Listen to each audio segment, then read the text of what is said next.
Bonjour à tous, alors aujourd'hui pour le coup de cœur, puisque c'est un grand jour, c'est la sortie du nouveau Franck Thillier, donc je vais vous parler de son nouveau roman 1991 qui est sorti aux éditions du Fleuve. Alors dans ce nouveau roman, Franck Thillier reprend un de ses personnages, Charcot, et il nous plonge dans les années 90 où le jeune Charcot arrive tout juste au 36 quai des Orfèvres, la mythique institution du 36 quai des Orfèvres.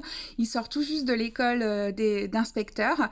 Il a plein d'idéaux, plein d'étoiles dans les yeux à son arrivée. On le charge de plonger dans une enquête un peu qui est restée au point mort, celle de femmes disparues. Et parallèlement à ça, il va suivre sa première grande enquête qui va le mener vers un tueur aussi machiavélique que magicien.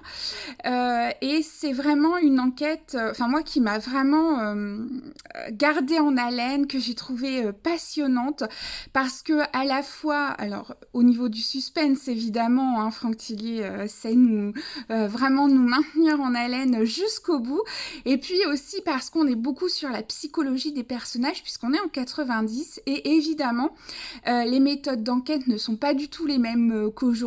On commence tout juste les tests ADN.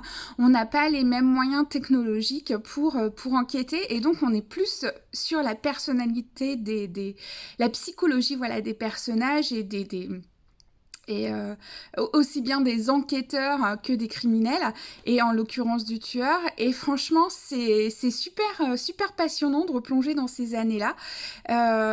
En plus, Franck Thillier, comme d'habitude, alors c'est super documenté, on le voit, il nous emmène dans le monde de la magie, et on sent tout de suite qu'il a travaillé le sujet vraiment avec des magiciens. C'est bourré de détails, c'est super intéressant, c'est fascinant en fait.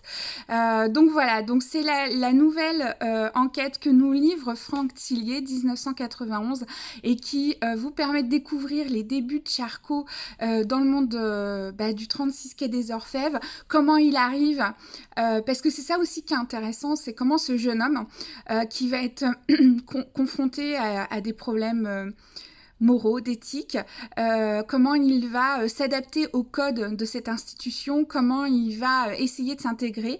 Et moi, j'ai trouvé que c'était aussi très fascinant, parce qu'on a un peu cet envers du décor du métier d'inspecteur, en se disant, voilà, ils sont aussi, c'est un groupe, c'est une institution, il y a des codes à respecter. Et vraiment, j'ai trouvé ce roman fascinant, et en plus l'enquête merveilleuse. Donc je ne pourrais que vous recommander de lire le nouveau Franck Thillier, 1991, qui est paru aux éditions du Fleuve.